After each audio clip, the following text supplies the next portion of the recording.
Your biggest risk of looking like you don't know what you're talking about, which is basically what this process is about, is to do a financial forecast based on hope.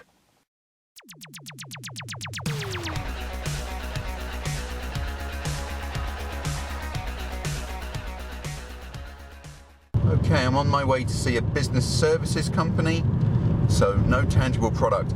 And why they want me to go is to talk about what I will call exclusion marketing, which means they have a very narrow, localized target area they want to be known in, and they don't want to be known outside that area. For a very good reason, which is if they get inquiries outside their target market, they still have to answer the phone, they still have to service them, even though they will not sell to those people, okay? It's a localized business. So they want to be very well known within 10-mile radius of where they are, and not known at all 11 miles outside of where they are. It's quite hard to do, but I will show them a method today that we've used before, which will enable that simple process to follow using offline and traditional techniques as well as online. I'll also explain why I have a plaster on my nose.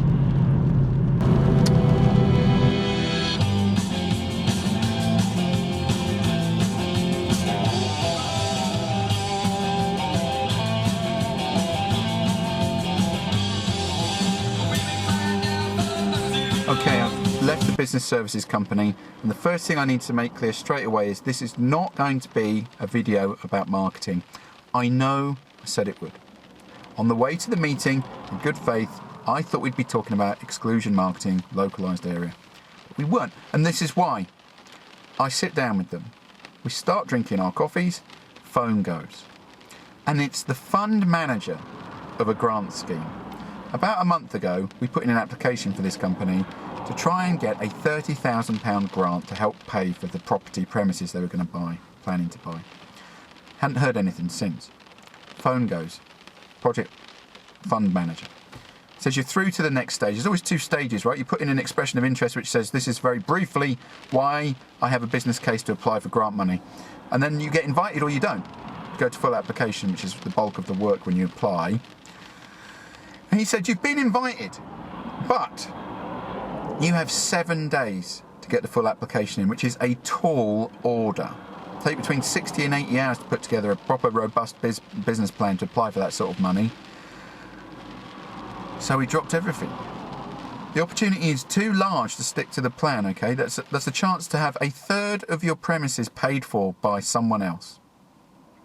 Because you're going to create employment, right? They just give you money. You've got to have a good business case and be able to create some employment and some wealth and, you know, put something back into the area. So we dumped the plan. Marketing, no. Full grant application, yes, and full speed ahead. Now, when writing a business plan, some of it is woolly, some of it is narrative, and some of it isn't. But when a funder looks at your business plan, your proposal, they are looking at one thing in particular. Can you deliver what you promise? Is it a viable business plan to deliver the growth and employment, the jobs, to let us, as the funders, take a risk and give you our money? When I say our, I mean the money that they are custodians of, responsible for, will be audited for. Is the business plan strong enough, makes a good enough business case that you'll deliver what you promise? That means there can't be any gaps. It means you have to preempt the questions. It means you have to put the information in your business plan, your application, full application, which says, before you ask me, I've already thought of it. That is how you give someone confidence, okay? Before you ask me about the hole in my plan, let me fill it in for you. I've already considered it, and this is the answer. That gives a funder a lot of confidence that you know what you're doing, because it shows that you are not, I was going to say an optimist, that's the wrong word. It shows that you're a realist, that you've considered pessimistically, realistically, and optimistically what you can achieve. It means you're not a dreamer. It means you consider things that can go wrong, and you show that you have thought of them because it gives you as an entrepreneur, as a business, more credence. It shows that you look at what could go wrong, backed up by when and if it does, I'm ready. This is what I will do. That's a SWOT analysis, right? Which we did today. There are some things I have to do with the business. Strengths. What do I have that's good that I need to improve, to exploit and grow the company? What can I do? What can I achieve, right? Realistically. Weaknesses. What do I need to improve urgently because my competitors are doing it right now? They're trying to catch me up. What are the areas of weakness that I must improve right now so that I can turn them into strengths and exploit them? Okay? They're internal looking, aren't they? What do I have inside my business which gives me an advantage, means I can achieve my promised growth and create these jobs for you as the funder? Weaknesses. I know, you don't have to tell me. I don't look like I don't know what's going on. That's the point, right? By identifying your own weaknesses, it shows that you know what's going on. There are no surprises. Surprises, funder's biggest fear. Then we look at opportunities and threats. The opportunities are, where's the growth going to come from? And you identify that. You put a timer on it. You know, you're realistic. I can get more growth from this market, which happened to be the Midlands, and I can do that this year. Their second market, Wales. I can't do that this year. I'll have to do it the following year because it's just not practical based on my business plan to make it happen. That gives you more credence because it says, you don't go out there and say, I can do everything. I'm the best business. This market is so massive. I'm going to take the whole thing in 6 months. Because it makes you look like you are not even optimistic. You know, beyond optimistic. Unbelievable. Okay. Then we put threats down. Threats, external things that can happen that can throw you off kilter, right? One is competition. So we put down competition, increased online competition for the service. That was one of them. Another was regulation, things that we can't control. They said fire, right? They run from their premises and it's important they have access to their office and their security and their documentation all the time, right? Their materials, per se. Fire. I said, what would happen if there was a fire then? And they said, well, it's all over. You know, we can't come back from that. It would take too much to get back into the market as a trading entity if there was a fire on our premises. Okay. So what we got there is, in terms of risk analysis, the second key element, right, of a grant application, risk analysis, is you've identified something that could throw the plan off course. My next question is, how likely is it to happen? And the answer is very unlikely. Touch wood. Fire, very unlikely. If it happens, what's the impact? So you've got likelihood, then you've got impact. What's the impact? High. Beyond high. Literally, they said it was kill the business, right? And so what can you put in an application for a funder which says, I don't know if it's going to happen, probably not, but if it does, I can't do anything about it anyway. Well, you can show that you take precautions.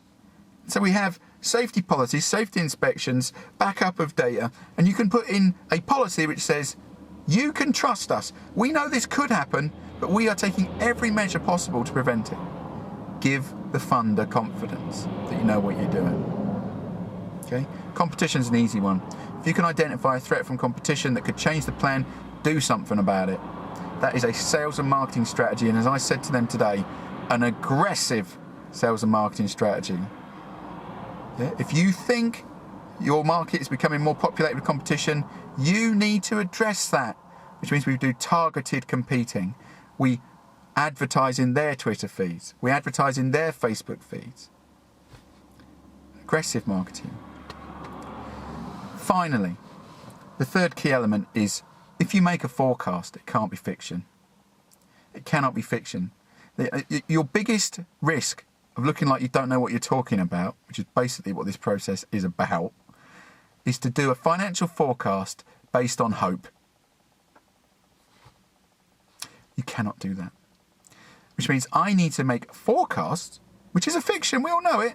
1 minute after I've done the forecast, anything could happen to make those figures unrealistic, which is why you should update your forecast. Like today. We didn't know that phone call was going to happen. Completely changed the whole plan. Anything can happen any time of day in business. But I need to put together a sales forecast based on science, It's fiction with fact. This is how much money I think I can generate in terms of sales. I think. I don't know. I think. And I'm basing it on last year's sales figures. How I understand my industry. In this particular case, buy in the summer. Don't buy in the winter. Okay, different markets at play. Putting my prices up on this particular date. I have fiction with fact. I spell out the assumptions of where my sales figures come from so that before a funder asks, before a funder says, where did these numbers come from? How did this business arrive at these assumptions? And, you know, is it hope or is it fiction with fact? And that's what I did today for 3 hours. Produced a fiction with fact forecast, which if challenged, can be explained, can be sourced, the figures can be justified as much as you can when you do forecasting. No hope, okay? Don't use hope. Don't use overbelief. Fiction with fact. Finally, my nose. I had a fight with a lawnmower.